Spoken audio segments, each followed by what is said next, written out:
Hey boys and girls, welcome back to the Santube video. Like always, I'm VJ. Today we're going to be talking about this bad boy right here. We're going to be doing a review on the AnyCubic i3 Mega. So let's go ahead and get started.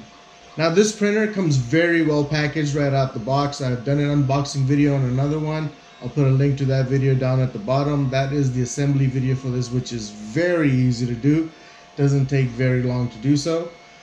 So besides being well packaged, this printer right here is a all metal frame printer, so which is kind of good. It's not aluminum, it's actual metal. Also, you get a 220 by 220 by 305 build surface, which is actually fairly decent. It's not too bad given that the price range that it's at. This printer comes with a lot of bells and whistles. I've never had this model before. And the previous model to this model, I know they made a lot of changes. The crazy part is most of those changes, or half of those changes, actually came from the community. So the AnyCubic community that had the previous version actually suggested a few things, and these guys listened and they changed it in this model. So we're gonna go over some of those features and what they are. So let's go ahead and go over those now. Alright guys, so the first thing we're going to talk about is the filament sensor. So from the previous model to now, from what I've read, they've relocated the filament sensor. So this printer, of course, now you know, it comes with a filament sensor, and all they did is basically there's a wire that just plugs right in and it dangles right there. There's a metal ball here and magnetic, I guess there's a magnet in here. So basically all you do is follow the arrow, feed the filament through here, and it comes out through here, and then you feed it through the feeder. And once you do that, all you do is just go ahead and snap that in place. Now, yes, this might seem a little bit wobbly, you know, kind of all over the place, but you know what? It's better to have a place for it than not have one at all like on the other printers. The second thing I want to talk about is they actually, and this is kind of weird, most printers want to add the feature for bed leveling. And these guys actually removed the auto bed leveling sensor that was mounted right here in the previous model. The reason they did that is because of the Ultrabase surface that they had put on, the build surface, which we'll talk about in a little bit. Unfortunately, I've already connected everything up, but I did take a look inside the box, which I just forgot to record, guys. And they've actually upgraded from the previous model all the connectors for the wiring. So all the connectors that are in here have been upgraded. All right, another feature is they actually have all metal encasing for the hot end. Not to mention they also give you a whole new hot end assembly with the Bowden tube already connected. So if you do have problems and you want to change it out, you can just basically change out the whole thing, which is pretty easy. Another thing they did with the hot end, guys, is that they actually upgraded it to where it should greatly reduce the risk of clogging or any kind of bad extrusion that you should get out of it. So I have tested that. I haven't had any issues whatsoever. This thing prints like a champ, so I'm happy that they did that. It's a really huge casing. The only thing I don't like is if I had to take this apart, it would just be a little bit of extra work. Nothing too crazy though. Another thing I really like about this, guys, is the LCD screen that it has. Let me get that turned on so you can take a look. It actually welcomes you with this crazy little beat. Very easy to use menu, guys. And the touchscreen part on other printers, I've had to kind of tap it really hard. But on this, it's actually very easy. Very... how to put it? It's sensitive to the touch, so I can just do that and it's ready to go. So I really do like that, and the easy workaround menu that they have. They don't put a lot of junk in there. It's very straightforward. It lets you do what you want, so I really appreciate that. Another cool feature about this printer here, guys, it heats up fairly fast compared to the other printers out there. I don't have to sit around and wait too long. I turn it on, load my file onto my SD card. By the time I get there, it's already ready to go. So I do like that. And for those of you that don't know, this one also has a resume from power loss. What that means is basically if you're printing and the power goes out, or if there's a surge, you can actually resume that feature once you turn the printer back on. So that's kind of a cool thing to have. I really did like that this little machine had that feature as well. There's also, turn around to the back. I will show you how to do this when we go through the menu walkthrough, but it's actually auto filament feed. So basically you can do it manually by grabbing these two together and feeding the filament through, or what you can do is just go and push it in a little bit, just enough so it catches, and from the menu you can actually do filament in, and you'll see it go all the way through until it extrudes out.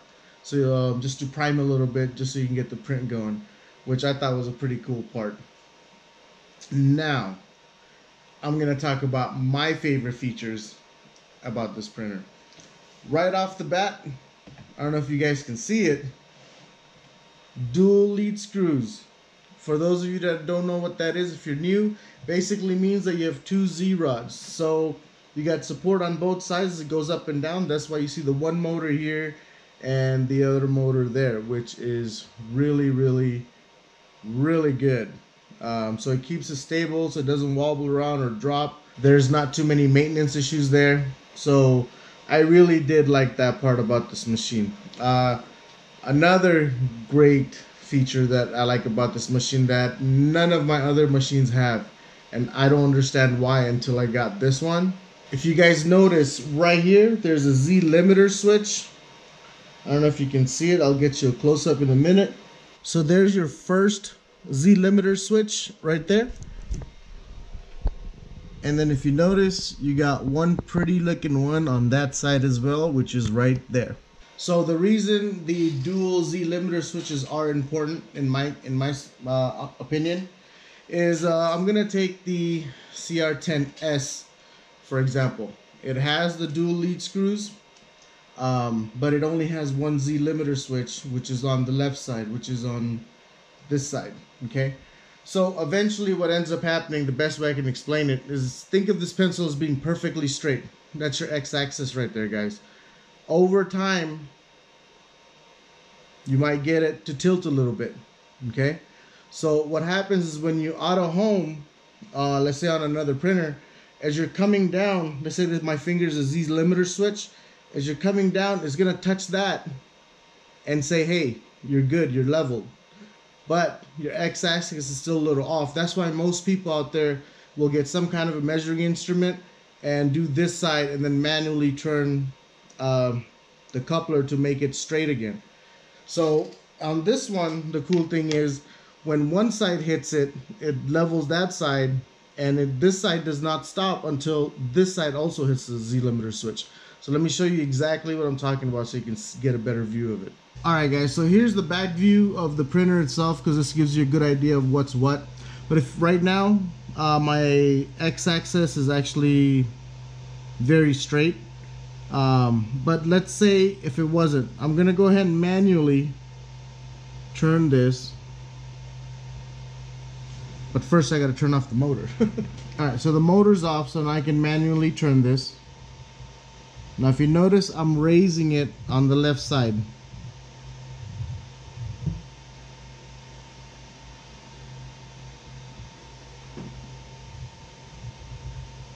So now it's not straight at all.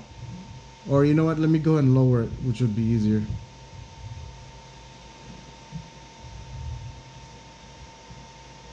Okay, so now this side's a little lower than that side. So I'm gonna go ahead and auto home just the Z.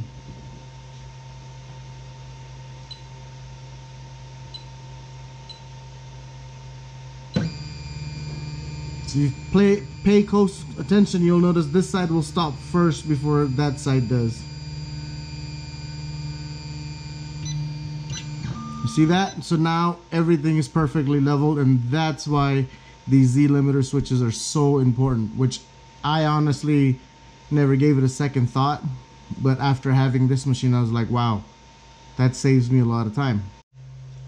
Alright guys, now we're going to talk about my last favorite feature, which is this print surface right here. Oh my god, this thing is amazing. Whatever i3 Mega was out to do, they did it. I mean, my print sticks so well to this during the print, and once it cools down, I mean, I can literally push it with the finger and it comes right off. I was so impressed with this surface here, guys. The Ultrabase by AnyCubic. I went ahead and bought one for my CR10 and my CR10S. Now they run for those roughly around $30. I know that's a little steeper than what you would find out there, but keep in mind it comes with the glass as well. It comes with the glass and the adhesion surface that you see here, but on a bigger scale. So normally you guys would go out and buy glass from Home Depot or wherever for 15 bucks.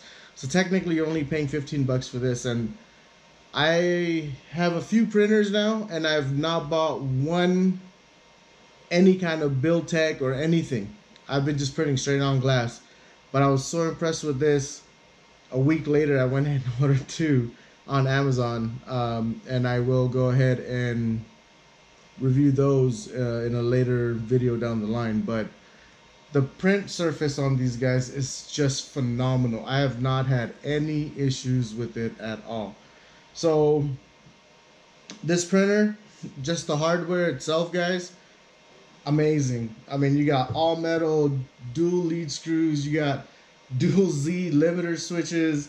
I like how everything is contained in this right here, so there's no external control box, which is great. The switches on the side, very easy plug-in. Assembly was a breeze. One thing, guys, and I always say this in my videos, I don't know why I forgot today. Before you turn it on, please check the voltage. Make sure you're in the right country. You spend so much money on this printer. The last thing you want to do is go ahead and mess it up by not having it on the right voltage. I don't have any complaints about this one. I'm actually very happy with it. I print 1 or 2 prints at least every other day on it. I use it all the time. The only thing is, if you notice the look of this printer, it's no way similar to the Creality line, which is the hottest thing on the market right now, as all of you guys know that. This is actually very, very similar to the AG Aurora A5 model. I did a review on that. I'll put a link to that down below as well. So what I'm going to do now is just going to kind of show you a quick how to maneuver around the menu, and then we'll go from there. Alright guys, so once you turn the printer on, you're greeted with this menu here. It's very easy. But first what we want to do is go through the basic functions of it. So we'll start with tools, which is all the way to the right. Once you click on that, it brings you to the first one, which is home. Once you click on that, you can either just home the Z or the Y, or next we're gonna check the X. So that's all ready to go. Okay, or you can just auto home all of it at one time, depending on what you were looking to do.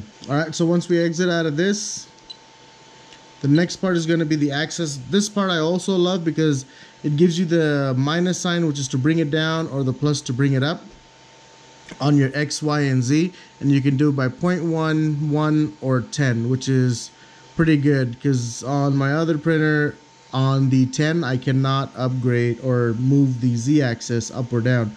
So I actually like that. And you can control the speed on low, medium, or high, how fast you would like to get it done. Or you can just hit home and it'll basically auto home it for you. Next part is preheat. This is very easy. You have your PLA on the left side, you have your ABS on the right side.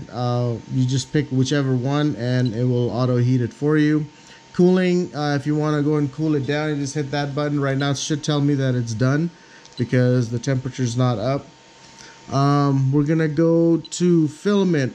Guys, this is so easy. Just make sure your temperature's up first before you go ahead and load the filament. Once you hit filament in, the motor in the back spins and the filament comes through. You can hit stop or remove filament, same concept. Make sure your nozzle's heated and then bring it back out. Okay, That's what all I'm gonna go over in the basic tools part. On your setup, you have a language. Let's go ahead and leave that alone. We don't want to mess with anything. Temperature, you have your extruder at the top or hot end at the top, and then you have your bed temperature at the bottom, which is great. Very, very simple menu, guys.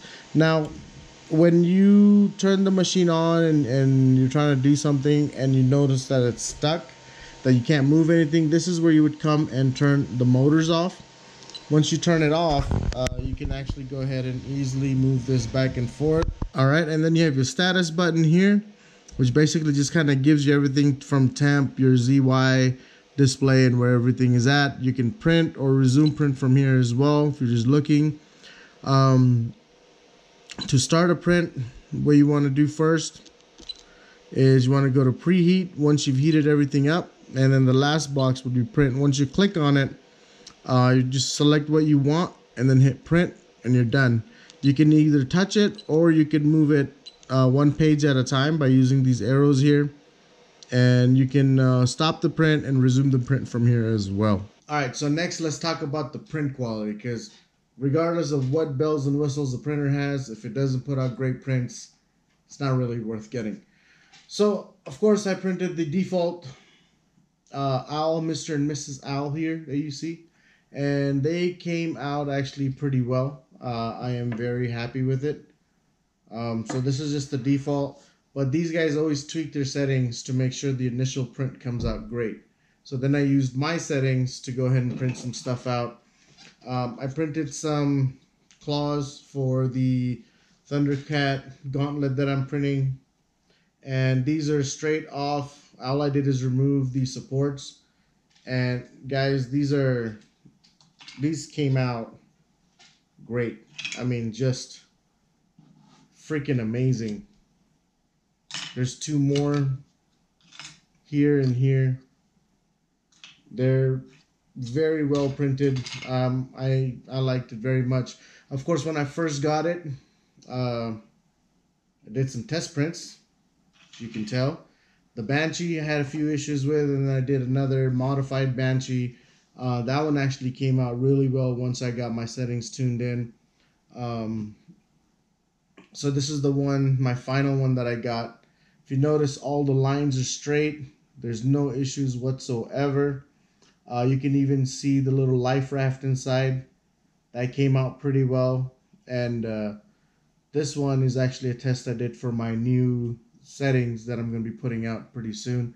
And this one is just straight off. No cleaning up, no nothing, no support. This is just straight right off the printer here. And if you notice, even the ladder, it has really good quality to it, guys. I mean, it came out really, really well in my opinion.